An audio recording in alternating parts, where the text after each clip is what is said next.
Bonjour. Today we're going to talk about cultural intelligence by Brooks Peterson, the first part, and excuse the use of English. We still are working with some students that are unsure of their French abilities, and this is, I mentioned in our syllabus, one of the areas where the most important thing to me is understanding and really synthesizing these advanced cultural concepts and critical thinking. I know you can do it in French, and we'll move to all French slowly, but I want you guys to have that confidence too. So for the first part where he's laying out some foundational concepts, we'll talk about it in English today. So that's the reason for it. All right, let's get this thing working. So the first sort of image that Peterson uses in his text that I really like is that cultural intelligence is not a piñata game. And sometimes I really feel like people, even, college administrators or other professors don't understand this. And they kind of feel like, hey, let's just go abroad and let's just see what happens. And to me, that's kind of like hitting a piñata with your blindfold on. Sometimes you might hit it and everything might work really well. And sometimes it's a complete disaster and maybe you hit somebody else or who knows. And so you know my bias, obviously, but I think cultural intelligence is vital. We cannot, with our shrinking world and our flat world and our global world, we cannot continue to think that everybody's going to be like us. I still disagree. I don't believe the whole world will speak English. Let's pretend they do. They still have so many cultural differences. We need to be mindful of those and take that seriously as a responsibility. As a global citizen, vitally important for business. There's all kinds of research that people want to do business with people who understand their culture, who respect them. And when we come in and we don't know how to shake hands and we don't know how to hold business cards and, we don't know the first thing about interacting with that culture, a lot of our sales have just gone out the window. So Peterson then goes on to talk about culture and the different ways that people kind of view it. And all of these ways, he says it much more eloquently than I ever could. So please, make sure you're reading his book carefully. I'm not going to cover absolutely everything here. I'm just hitting some highlights. But, the first idea is geography as culture. So sort of West Coast culture. And, think of the culture in California and Rodeo Drive and 90210 and, Hollywood. And that's very different than the image we have of culture on the East Coast or culture in the Midwest. And so we do have this idea that geography has an impact on culture. A macro view is to kind of talk about Asian culture or African culture. And, this is hard, of course, because that's such a large group. But, at a certain level, there are some truths we might be able to find when we talk about Asian culture. When I've traveled to Vietnam, a lot of times I'll say, well, this is Vietnamese. And my friends who know Japanese culture and Chinese culture, who know Asian culture much better than I do, will say, these are some similarities we see in all of Southeast Asia or all of Asia, and so one example might be a community philosophy, that it's not about the individual, but it is about the community, and that's the most important, respecting elders. Those are maybe some common things, but not untrue, about Asian culture. The importance of education, for example. The micro view would be sort of the exact opposite, and that would be drilling down to, oops, I see a typo on the slide. Sorry, this should be, well, I guess it's not going to let me type, which I was hoping I could write on these slides, but I guess I lost that feature somehow. But this should be Greenwich culture, right? And so with a CH, but that Manhattan culture is maybe the fast pace, get things done now, and Greenwich Village, I think that's more the artistic area. I'm not a New York City expert. You guys can fill me in.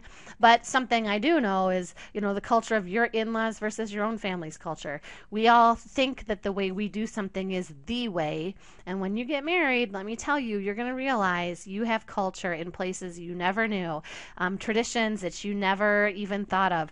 Which way do you put the toilet paper? Is the toilet paper up or down? You know, does the little piece hang over the top or come down the bottom? My husband and I had to figure out what we were going to do on our house because our families had them different ways. It's a small, tiny, tiny thing, but it points to, you know, much bigger issues at times. All right, so here's Peterson's definition of culture, and I really like, you know, a lot of the pieces. This relatively stable set of inner values. So there's something about culture that stays constant over time, right? And it's held by people that share sort of a geographical country or region.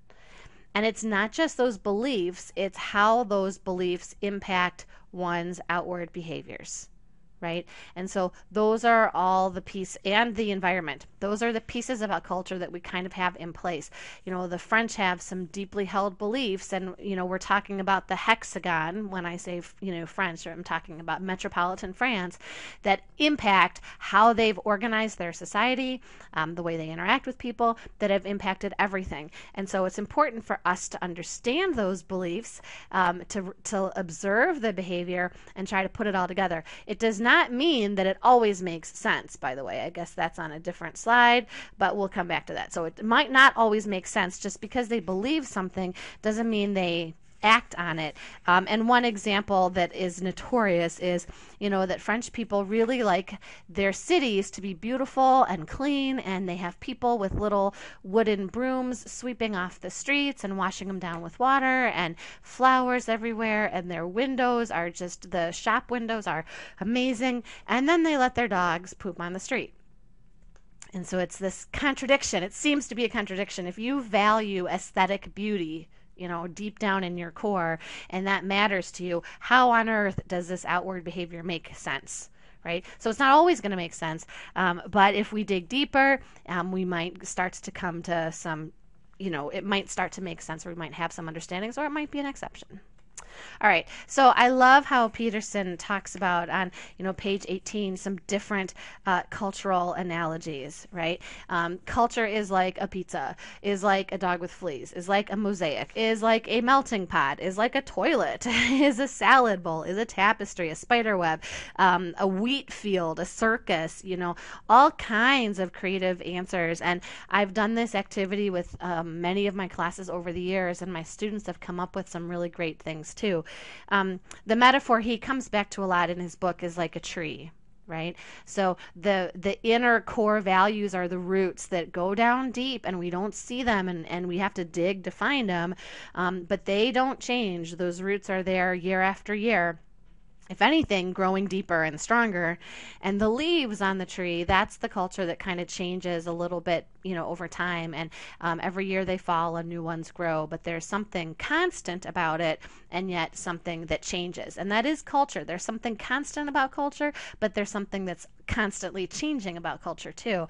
And so how do we represent that? And in the US, we talk, are we a melting pot where we blend everything together, or are we a salad bowl where we take different pieces and we kind of, you know, all of our immigrant history, and we mix them up and, you know, put them in this bowl and call that American? So for Americans, it has a special meaning, this idea of culture, but for that's specific to our immigrant history.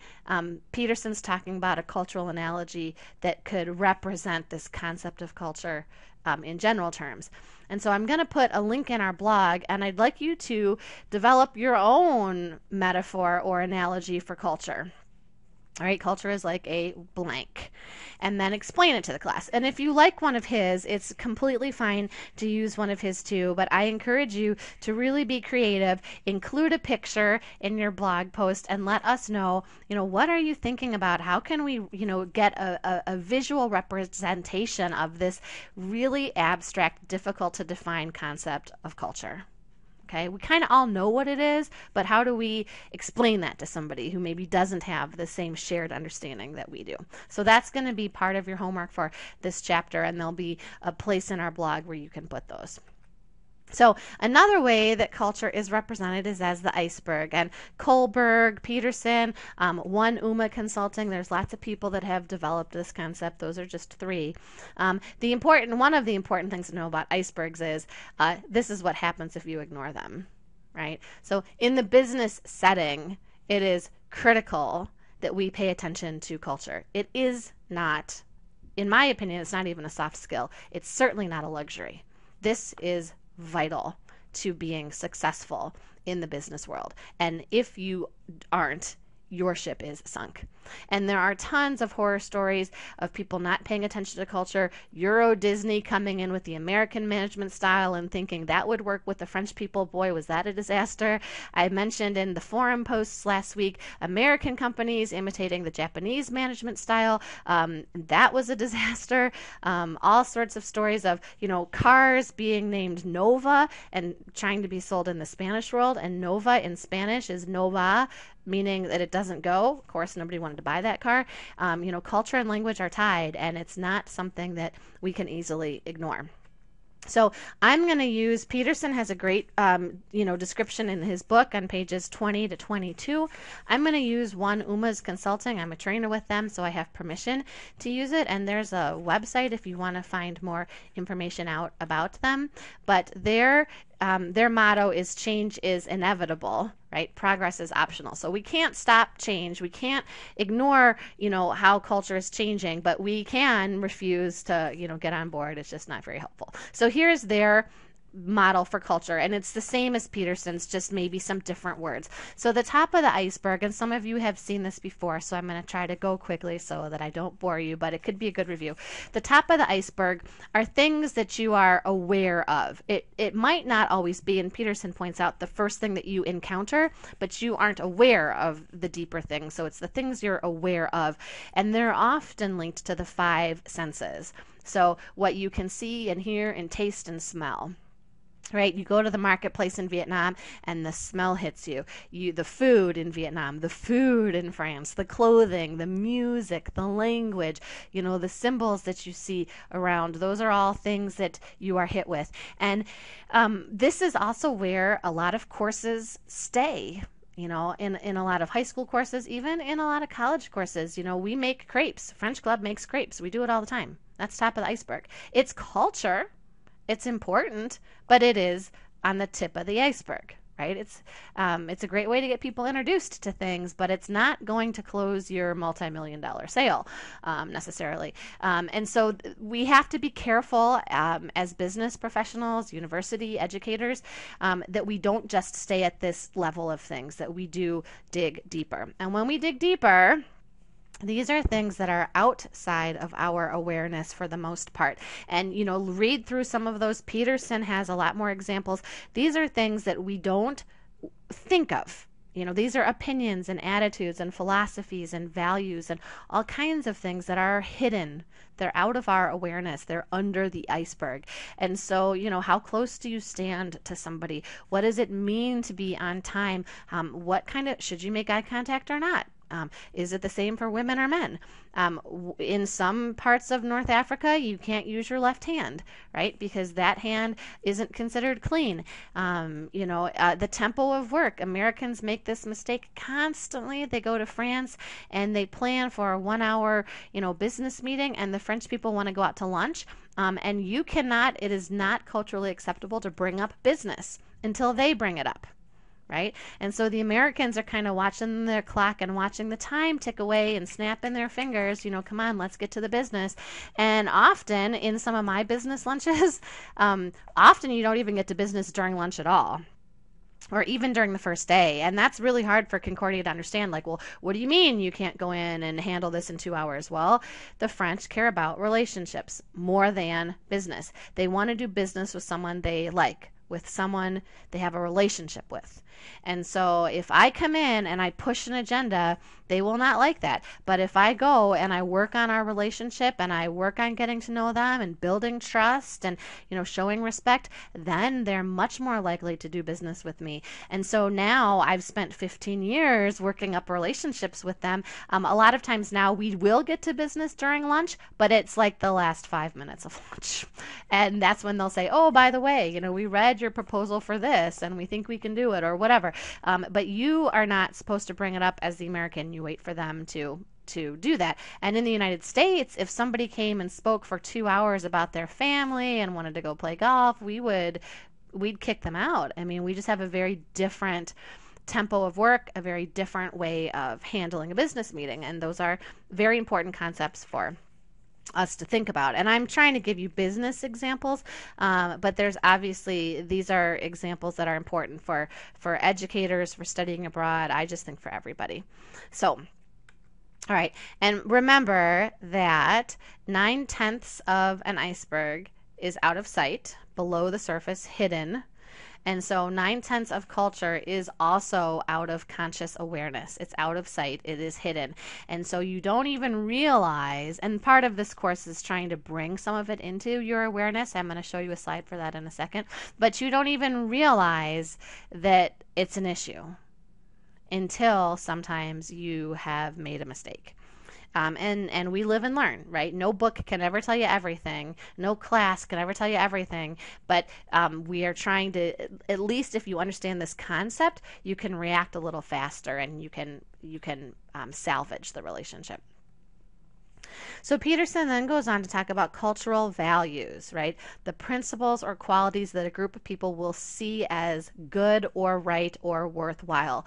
And this is a very important concept, and it's very dangerous because Americans, and I'm sort of generalizing here, but Americans will often say, gosh, that's so gross. The French let their dogs poop on the sidewalk. The French bring their dogs into restaurants. That's unsanitary. It's disgusting. Right? So we have brought our cultural value, we've looked at a different situation, and we have made a judgment. That is good or that is bad. And Peterson asks, and I ask, that we sort of withhold judgment. And he reminds you, I'd like to remind you of the hummingbird and the turtle metaphor that he sets up in the introduction, right? The way the French people do things makes sense in France. The way the Vietnamese people do things makes sense in Vietnam. The way the Americans do things makes sense in the United States, right? Look at the hummingbird. He has to eat, I forget how many times, and he does go back to biology for this. A hummingbird has to eat almost constantly because his metabolism is so high. He drinks nectar from flowers, so he has to be able to fly and have a long nose. That makes sense. The way a hummingbird has evolved makes sense for the hummingbird's world. Right? The way a turtle has evolved with feet that are low to the ground and a mouth that's low to the ground makes sense for someone who wants to eat grass and bugs. It doesn't need to move very fast, right? He has a hard shell, so if you step on him, he might be okay, right? Makes sense. And so when if the turtle had to eat a flower, the turtle might very easily say, this is ridiculous, this is dumb, this is stupid, this is bad. And the turtle might be forgetting, wait a minute, I'm in the hummingbird world. And for a hummingbird, eating this flower makes a lot of sense. His body is made for this. And I know those are very physical ideas, but culture is the same way. The way the culture works makes perfect sense and is right in that culture. And so the hummingbird world is right, the turtle world is right, the French world is right, the Vietnamese world is right, the American world is right for that culture. In these largest senses, I'm not saying that we have to accept, human rights violations necessarily. I'm not talking about those kinds of things, but I'm talking about dog poop on the sidewalk. I'm talking about, not doing business over lunch. That's right for the values of the French culture. Right? It might not fit the American values, and we don't need to judge, right? We just need to understand that this behavior that we're seeing makes sense for that culture. And so maybe try to figure out, whoa, okay, this is really different. Not good or bad, this is different. How can I make sense of it? So that's suspending judgment. Each group is perfectly right within their own culture. The cultural, and again, I'm not talking about justice issues. We all can look at the cultures and say, whoa, this is not okay. This is not right. But I'm talking about, cultural behaviors. They make sense within that culture. Hopefully that makes sense to you. So, this is what I was looking for earlier. Remember that just because you have a certain value does not mean it always predicts behavior. So the French do value aesthetics. That's very important for them. But again, there's dog poop on the sidewalks. I hate to just pick on that example, but it's one that people remember. So look for repetitions. Look for things behavior that you see repeated that you can kind of rely on. If you took the pre-sem class, think about ODARE, the the importance of observing what's going on and trying to be objective so that you can reach a deeper analysis and understanding. And think about this iceberg and invisible culture and ask yourself what might be motivating behind the scenes that I'm not aware of.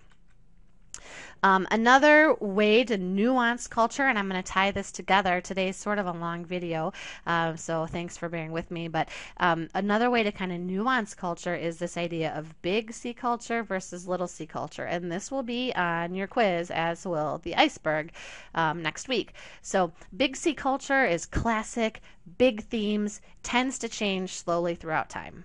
Right? Little c culture, more minor themes, it changes more quickly. And when I present this in class, there's always a debate. Some people think something is still little c. Other people say, no, this is now big C part of culture, widely accepted. Right? And with big C and little c, of course, there's visible top of the iceberg and invisible bottom of the iceberg kinds of concepts. So it's kind of complicated. Peterson has a nice chart on page 25 to kind of help you with it. And I always mean to flip these. I think the tip of the iceberg should be on top and the bottom of the iceberg should be on the bottom. But this is what his chart kind of looks like, right? So let's look at big C culture. Those big themes. And let's think about American culture, since that's our common culture for students in this class right now. The core values of American culture might be individualism, risk-taking, that frontier spirit, freedom, democracy. And if you look at our history, where we separated from England because we wanted religious freedom, we settled the West, they left their families, they left Europe, and they moved west, and they settled in very harsh conditions, sometimes living on their own and making it work. Those values really define the American dream of working hard and anyone can accomplish anything. It's a debate if that's still alive, but it's still a concept that's alive, whether or not it actually exists. And so that defines so much of what we do as Americans. And that's also why people think we don't have, part of why I think people think we don't have a strong family connection. We disagree. Usually we say, no, family's important to us, but it's different. The way we think of family is different than they do in France. Because in the U.S., my mom encouraged me to move across the country.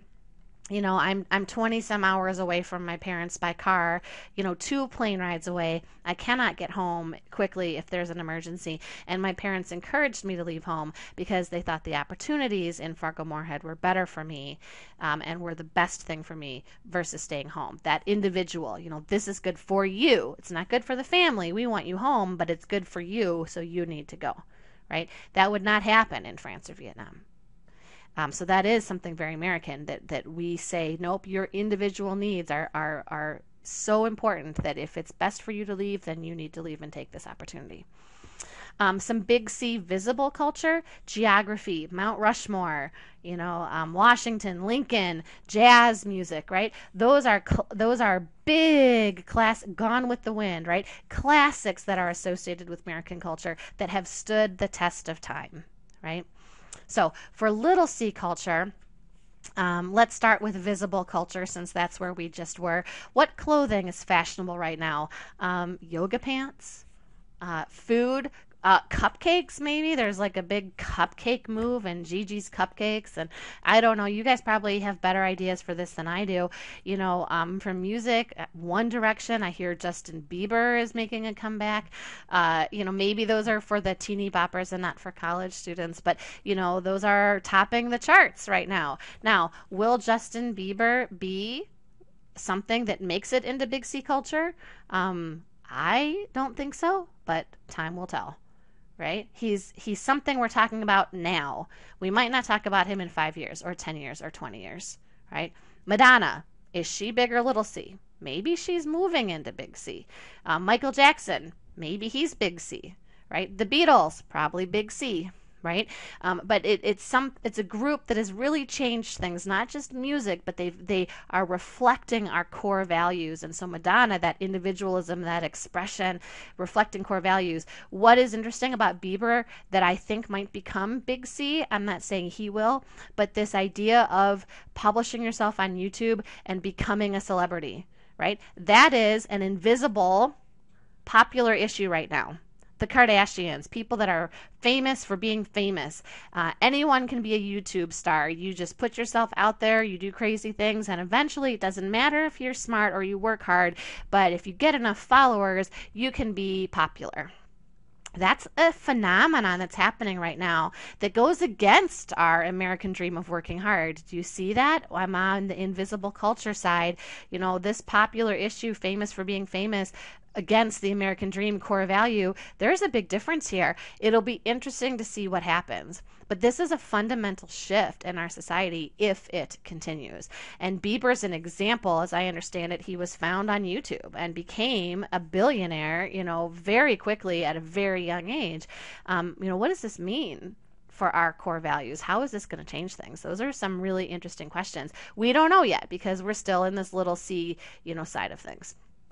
So on the quiz or on the test, I might ask you to fill in a chart like this and think about maybe some different ideas than the ones I've said, and it could be some of the ones I've said too. But what would you fill in these boxes? How would you fill it out for French culture? This is really challenging, right? So invisible French culture might be, the importance of education, the beauty of the French language, might be pride in one's culture. It might be, connections to family. Visible tip of the iceberg, big C, the Eiffel Tower, Charles de Gaulle, World War II, the Louvre, the music and literature scene in Paris. Those are all sort of big C things. Little C kinds of things for French culture, these are harder to get into textbooks, but if I think of visible little C, I think of Stromae. Maybe macaron. Those are the hot food of the moment. I think it's actually becoming a little passé in France, but kebab, another hot food of the moment, kind of reflecting more of the French mixité. Will it last? I don't think that, macaron and kebab are going to replace baguettes and wine, for example, but they're hot at the moment. Popular issues, talking about ISIS, talking about the immigration crisis with the Syrian war. That's really happening right now. It pulls in some bigger classic themes about, do we open our borders? How do we deal with immigration?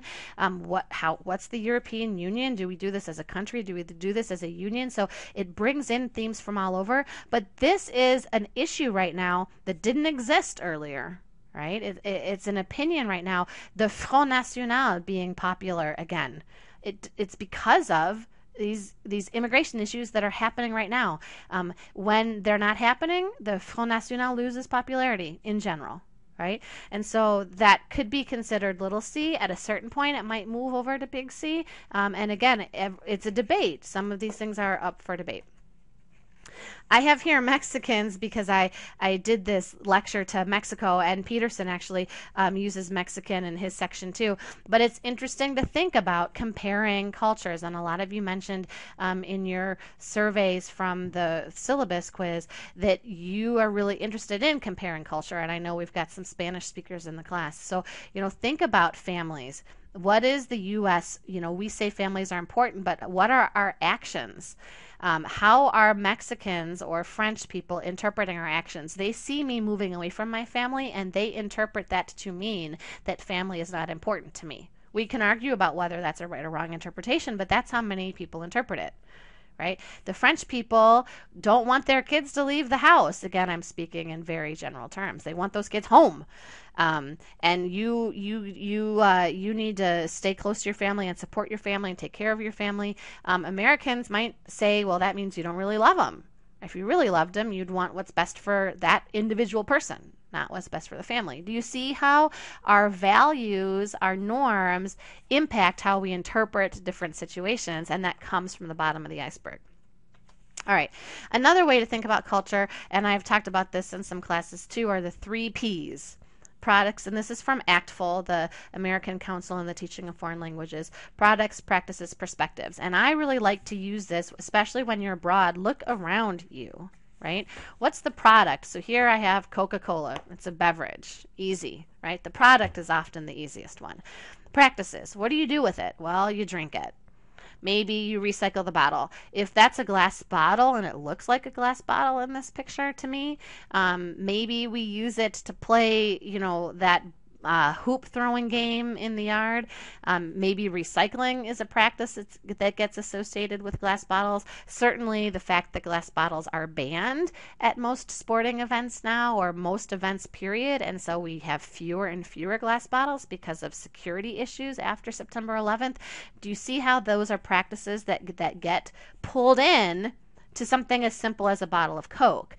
And what are those deeper perspectives? And I really want to think about this. I did this image with my Mexican students because Coke has a very interesting representation for them that I was not aware of when I first started teaching at the University of the Americas. But for the U.S., we might think Coke, there's no perspectives about Coke, but again, some of those security issues. What rights have we given up after September 11th that we in our very individualized society, we've said, wait a minute, it's okay to ban glass bottles. It's okay to, do airport security screens because we want the security of our community first. That was a big change for Americans. That practice kind of reveals a shifting, deeper perspective related to national security. What about recycling? What are our beliefs about recycling? Who do we drink this with? Do we drink this by ourselves? Do we drink it with friends? I'll tell you, for me, we don't even think about Coke as anything special, right? We buy bottles of Coke, and the recycling bins are filled with Coke bottles here on campus.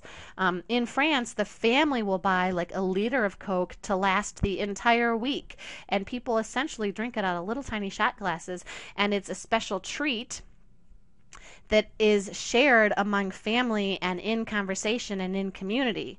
In the United States, this is an individual beverage that we drink on the go, and that starts to reveal some of our deeper perspectives. We don't even value water a lot because we drink pop, we drink tea, we drink whatever. Now, I know the importance of water is becoming more and more critical, and the United States is realizing that. But, I think we traditionally, a lot of people drink pop for their lunches and for their dinners. And for us, it has really replaced a lot of other beverages. For a lot of people, pop is American, right? And the words I'm using actually, is that pop? Is it soda? Is it soda pop? Is it Coke? Depends on the region you're in. What do you even call that? Depends on so many different factors. So you can have some really cool and amazing conversations about pretty much any product. In your home stays, pick a product.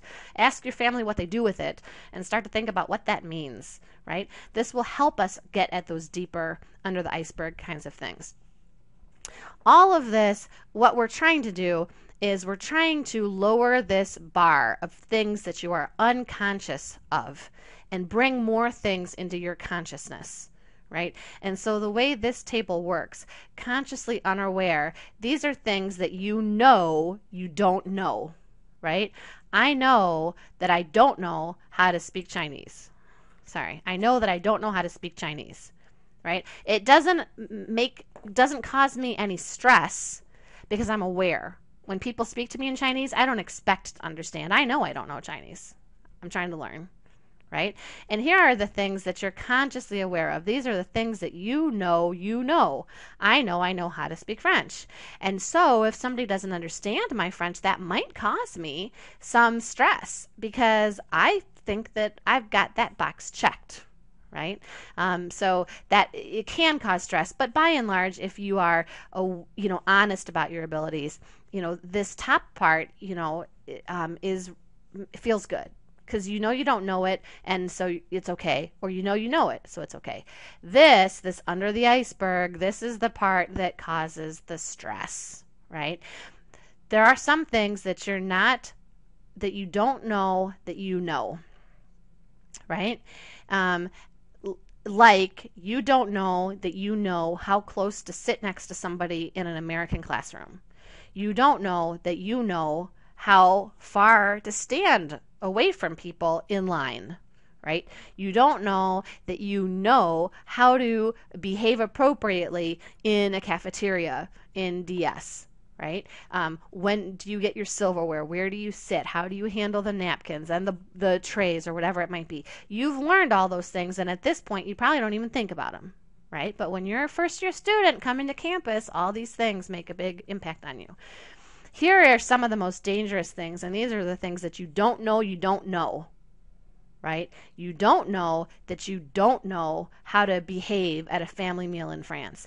And so you do what is polite and what is acceptable in the United States, in your hummingbird world, and you do it in the turtle world, and you didn't know that the turtles have a different rules for table etiquette. And all of a sudden now, this is where I think a lot of the cultural misunderstandings happen. And this hits you really deeply because you were doing everything that made sense and was right in your world. And you were even being on your best behavior and super polite in your hummingbird world. And you have completely offended your French family and created an international scandal because they're turtles. And the hummingbird world doesn't make sense to them. Right? And they don't know that, and neither do you. So that's what's hard, and that's what this iceberg can help. And so we want to move that line down so there are fewer things that you know or don't know, right? That more things are in your consciousness. We will never be able to be aware of everything, but we want to be conscious of more things, right? Peterson, it's a big chapter, and I'm finishing up, guys, I promise. Peterson talks about stereotypes versus generalizations, and this is really important. In our class, we talk about some really hard issues, and we need some language to talk about them. This is one Uma's take on stereotypes versus generalizations. I'm not going to read the slide, so you're welcome to pause things if you want to read it and take it in a little bit more deeply. But stereotypes are usually a negative statement. They can be positive, right? But it is a statement made about a group of people based on essentially one thing, right? So for us to say, all Mexicans are highly emotional, or all Asians are good at math, all Germans make wonderful engineers. And we don't always have the word all. We might just say, oh, Germans are great engineers, and not even know that that's a stereotype, right? But it is. And even though that's a positive stereotype, what if you're German and you're not a good engineer? That makes you feel kind of bad. And I do have Asian students. I was teaching middle school this summer, Asian students that aren't good at math. And everyone in the class is like, you should know this. Come on, you're Asian. And especially in my Chinese class, right? They don't know it. And it was a technology class. They might not be good at technology just because they're Asian. They might not know Chinese just because they have a Chinese heritage, right? And so it can be very harmful. And the stereotype, what's important is this is a bias. This is a distortion, right? We're not saying that some people might be different. We're not recognizing that maybe not all billions and billions of Asians are good at math. We are just saying, oh no, they're good at math. They, right? A generalization is a little bit better, and I do want to just be careful to say this is generalization in the cultural context. When you're writing your research paper, it's not okay to just use generalizations and to say, oh, based on my experiences, this is true. When you're writing a research paper for me or for your business, for your company, you need research and facts, but a generalization is much better than a stereotype, and they're more reliable because here we're basing our information on our experiences, on our research, on all kinds of things, and we are treating it as a hypothesis, not a fact. So we might say, based on what I know at this point, or based on what I've read, Mexicans in general, not all Mexicans, are likely to be more expressive and emotional than we are. Based on my experiences at Concordia, and I'm still trying to understand, many people with a Norwegian background or Scandinavian background talk about Minnesota nice and not being direct and not wanting to be confrontational and wanting to put on a happy face and, have people get along. That's my experience, trying to understand it, right? It's certainly not everybody. But there is something to that, right? There is this concept of Minnesota nice, and what does that mean, and how do we figure that out? And is it passive aggressiveness hidden? Is it really trying to be nice? Those are big under the iceberg kinds of questions. But can you see that, this also deals with collectivism and individualism, right? That we're trying to, a generalization is trying to treat people as individuals, and to test our assumptions all the time to see if they're true and then revise them. Whereas a stereotype is kind of throwing everybody into the same basket and not allowing for change or for difference or anything like that. And cultures change, right? And there's all kinds of stereotypes about Americans, and I won't go into detail here, but that we're fat, that we're obese, that we're loud, that we're obnoxious. Sometimes there's a grain of truth. Obesity is an epidemic in the United States. We do talk louder than many other nations. But not all Americans are fat. Many Americans are also highly health conscious. That's one of our billion-dollar industries, right? And so we want to avoid a stereotype about saying all Americans are fat and all Americans eat McDonald's and all Americans eat pizza, right? We know that that's not true. The last part of the chapter are these 5 basic scales, and Peterson defines them very carefully and gives examples and case studies and questions to think about. So another assignment that I'm going to get to in a minute is for you to rank yourself on each of these 5 scales, but I do not want you to just respond to the word, and because in the U.S., we have very strong values. As a nation, I'm not saying individually, as a nation, the United States has very strong opinions about this.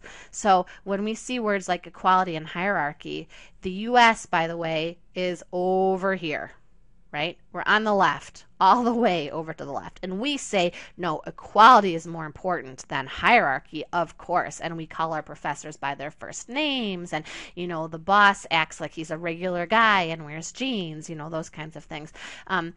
But so for an American taking this quiz, a lot of times it's hard for us to say, well, you know what? Maybe we like hierarchy.